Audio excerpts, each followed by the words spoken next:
turn to Daemons. Let's see which Daemons managed to warp in. We got the Bloodletters. The Blood Horrors don't come in. The Pink Horrors do. And both Daemon Princes do come in. So now for scattering, the very dangerous part about playing Demons. But he does manage to scatter backwards or sideways instead of frontways. And so no mishapping thus far. Pink Horrors come in with their Changeling, but he scatters backwards again. He's getting pretty large scatters, but again, they're not mishapping, so it's completely fine. And he almost predicted that one.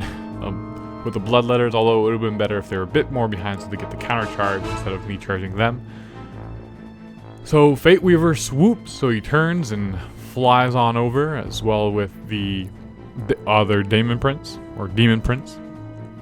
The Bloodthirster actually does a vector strike against my looted wagon. So he flies, he just nicks the tip of it, gets 2 hits, it's D3 plus 1, and he needs 2 to glance. John was very happy about that roll. And running with the other Demon Princes, just moving in slightly. The Bloodletter is also going to run. The Pink Horrors are not going to run though. And the Bloodletter is also, the Bloodthirster is going to run and fly off the board.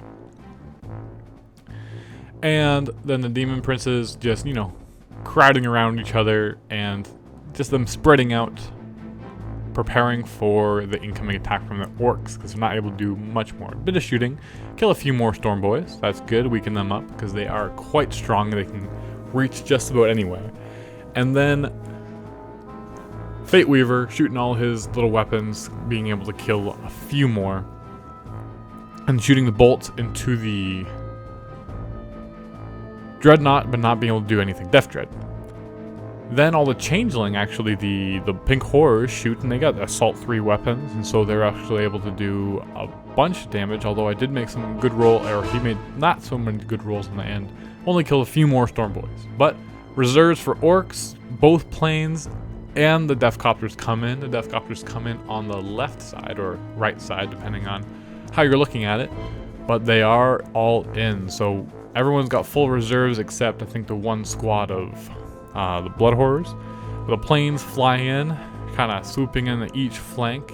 Battle Wagon moves up, preparing to burninate.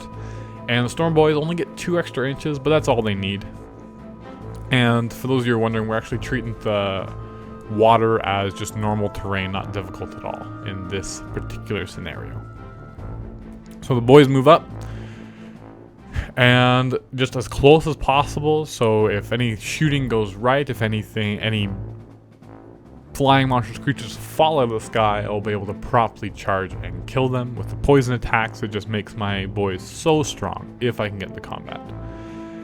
Then my Little Wagon moves forward, he doesn't press that, I was forced to do it at the beginning of the turn. And Weird Boy tests, gets Psychic Power, rolls, and gets another 3. Useless, so I roll again.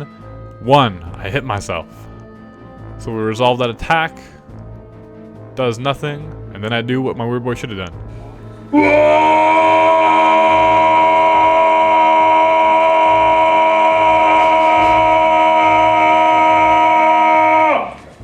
And now my planes have double their attacks. Not to mention I have fleet for all of my infantry. But that is a lot of attacks, hitting on 5s and 6s, re-rolling. And I caused a total of 8 wounds. Now statistically, Fate Weaver should fail 1 out of every 9 wounds. But he does re-roll and doesn't get wounded, but he does fall out of the sky. And so that's great news. Then the Deathcopters shoot, get 1 hit, 1 wound. That technically is the 9th wound. And he fails it. So we're testing for leadership to see if he warps out, but he does stay. So Fate Weaver is down to 2 wounds and is out of the sky. Then the big shooters on top of the battle wagon shoot at the Demon Prince up front. Just try, because if any, it doesn't do any damage, but it's still a hit. And so he has a chance of falling out, but he doesn't fall. Then 11 Burnas, or 12 Burnas. The Changeling tries to make him roll for leadership 10. But, just change their attacks. But he does make it, and we didn't even roll. The bloodletters are destroyed. It would have been something like 60 something dice, maybe more. And continuing on, the shooting, trying to just knock those demons out of the sky and deal a few wounds and shoot some of the changelings and manage to kill them. So Shooter Boys shooting at the demon prince right in front of them, and they cause, I think, a couple wounds. Actually, oh, he has to re-roll, but he caused 1 wound, so that's good. It goes down to 3 wounds left. And now he will have to test for grounding again, see if he does, but he does not. And so I'm afraid that I'm not going to have very much to assault this turn.